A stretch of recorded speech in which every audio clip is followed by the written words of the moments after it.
Welcome back, everybody. This is thejonnymar, and I am continuing with Final Fantasy II for the PSP. So last time we witnessed the unleashing of the Dreadnought, the Empire's ultimate weapon, and it ripped across the world, destroying many of the towns of the Resistance. And so we went back to Altair to figure out what we could do about the Dreadnought, and we found out we need to collect the Sunfire, which is actually the material that powers airships. In order to get to that Sunfire, we actually need to enter the Kingdom of Kashuan, and to get into Kashuan, we need to find the Goddess Bell. So, in order to find the Goddess Bell, we need to head to Salamand and enlist the services of Josef. So I'm going to head up to Salamand to eventually go to the Ice Cavern, and I'll meet you up there. Alright, so we are in Salamand. I walked all the way up here. I also rested at the inn. And now we are going to head into Josef's house and talk to him about getting to the Ice Cavern so that we can find the Goddess Bell. Yes, we saved your daughter quite a while ago. Well, funny you should ask, because we actually do need your help. Okay, so are you going to loan us the snowcraft? Ah, yes, I remember that blue stone. I told you to not worry about it when we headed through that cave the first time.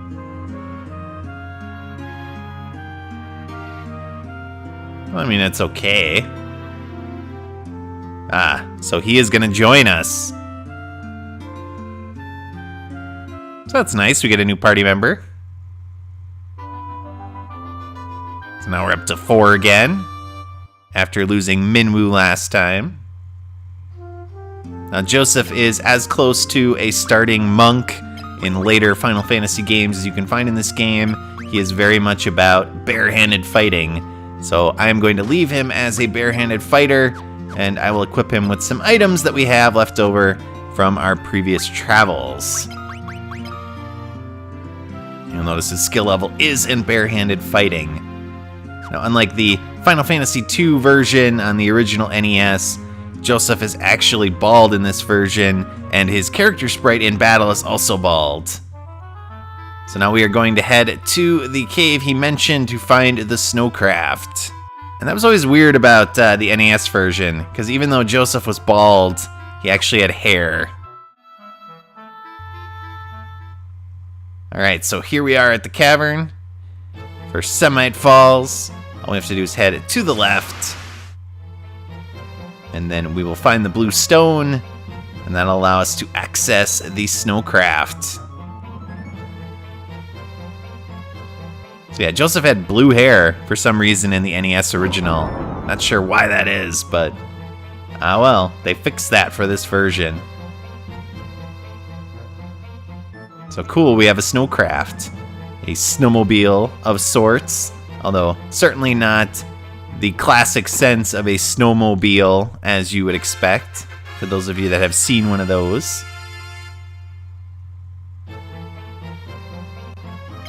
So this will allow us to, of course, access the ice fields above Salamand, which we could not travel on without it.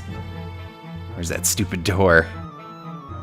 So we're going to head back to the intersection that we sort of traveled to the west from to get to this cave again, and then instead of doing the east again and go back to Salamand, we're actually going to head north to the ice fields.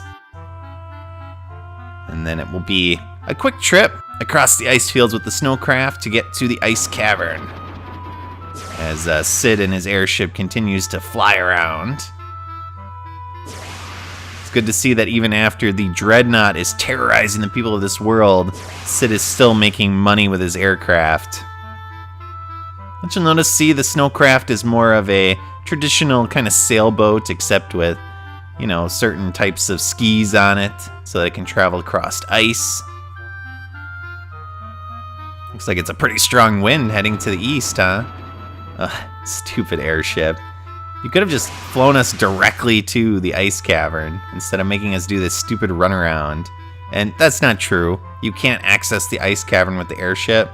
But you would think, you know, with the ultimate travel ability of an airship, you'd be able to access something like an ice cavern. But here it is.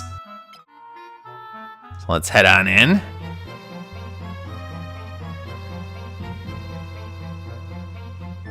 So we are in the Snow Cavern, as it's called. We're going to meet some new enemies for the first time in quite a while. And there are some deadheads and some zombies. Not too difficult to beat.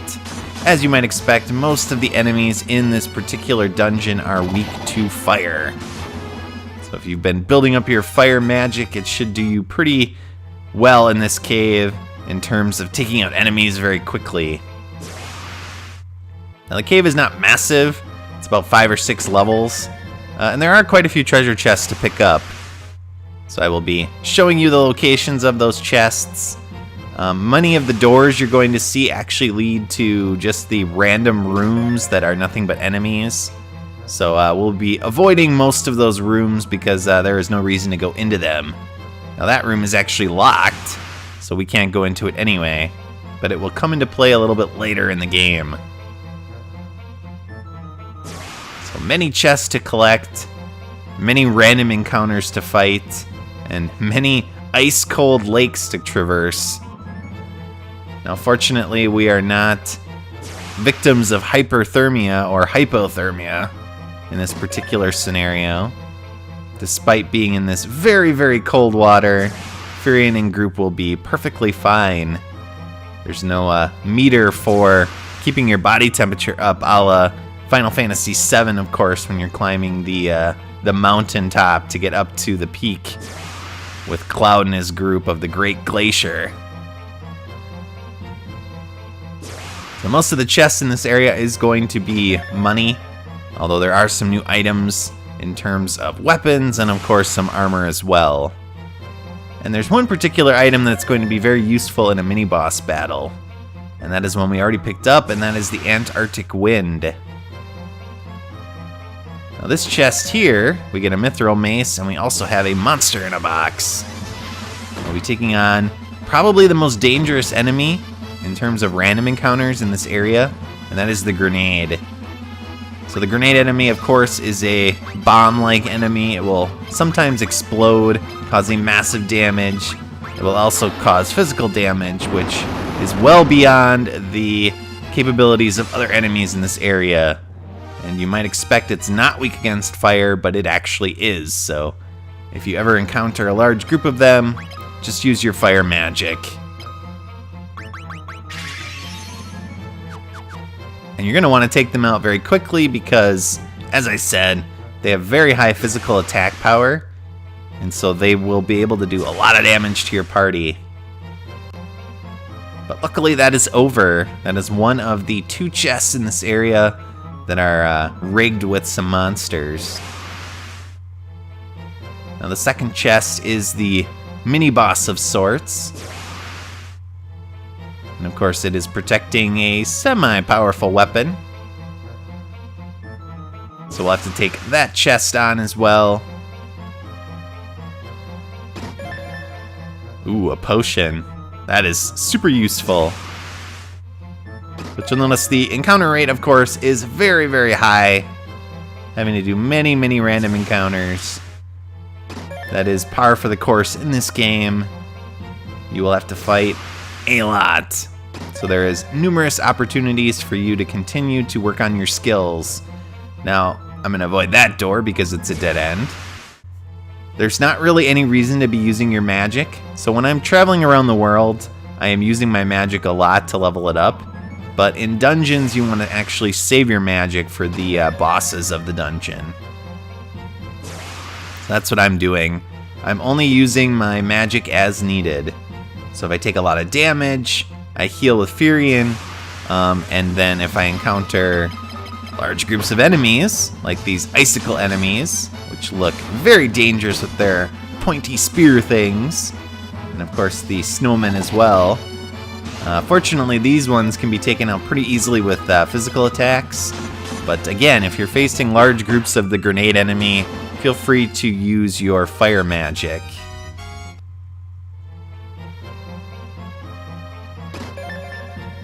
Alright, Ancient Sword and another monster in a box.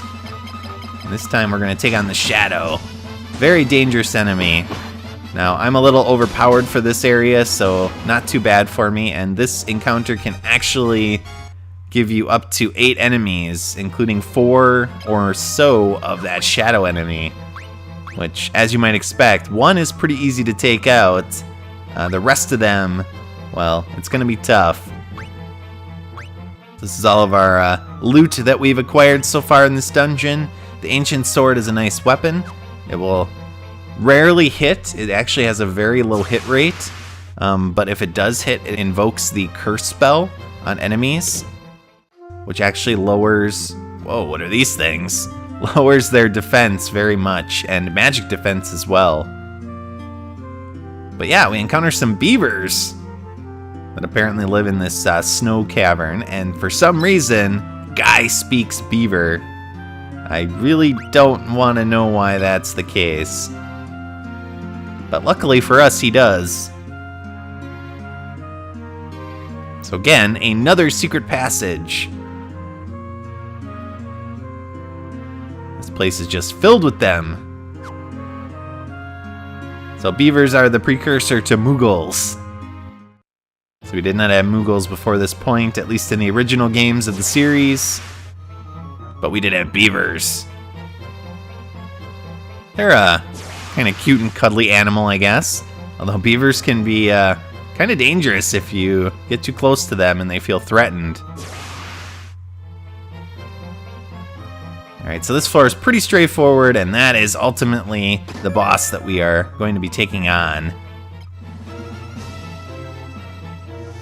So it is guarding the bell, the Adamantoise. Now fortunately, as you might expect, they did some party management here. I only put one party member in the front, and I moved everyone else to the back to protect them. But we are going to be using the Antarctic Wind, and that will do massive amounts of damage to this turtle-like enemy, which is weak to ice magic. It has very high physical defense, so don't think you're going to chop it down with your physical attacks. Ow. And then whatever's left of it, we're going to use our ice magic, which we've been building up as well. Now, if you have not been working on ice magic, you also picked up the Blizzard Tome. So you can actually teach that to one of your party members, or you can use it as an item in battle. It will do a strong ice magic attack, and that should finish off the turtle. So there we go, the boss has been defeated. And we acquire the Goddess Bell. So now we will be able to enter the Kingdom of Kashuan to go get the Sunfire. And this will also give us a shortcut back to the entrance of this cave. Now unfortunately, that is actually not it. We do have another boss to take on. This game decided to introduce the concept of multiple bosses in a dungeon. So we will have to fight a boss before we can actually leave. Now while we're heading to them, again I want to be working on my HP, so I'll put all my party members in the front row. And the boss that we will be taking on is Borgin. So party management time. And let's take on Borgin for a second time. Yeah, I know. We're terrible. He's got a vendetta.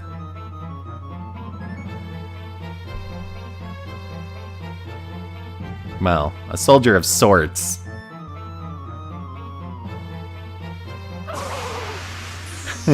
That stupid laugh. So, Borgin's not that tough. I did the same thing with my party as I did before, and we're just gonna physical attack and use magic. Now, Borgin does have a fairly high physical attack power. It's not as high as the Adamantoise, so that's good. But his magic defense is much lower. So I'm going to use Maria to cast some magic on him. And then I will physical attack with everyone else. And down he goes. And that is the end of Borgin. Forever. We never have to face him ever again. At least during this part of the game, right?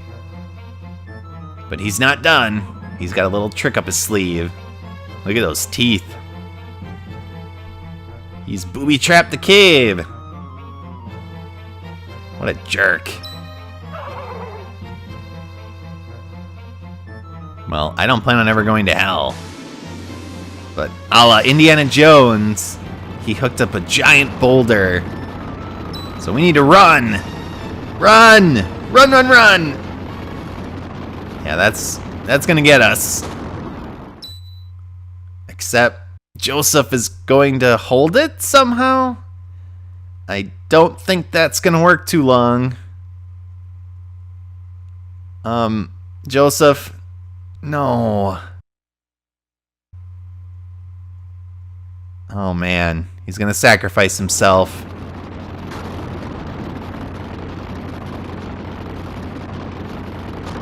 Well, that's terrible. Josef!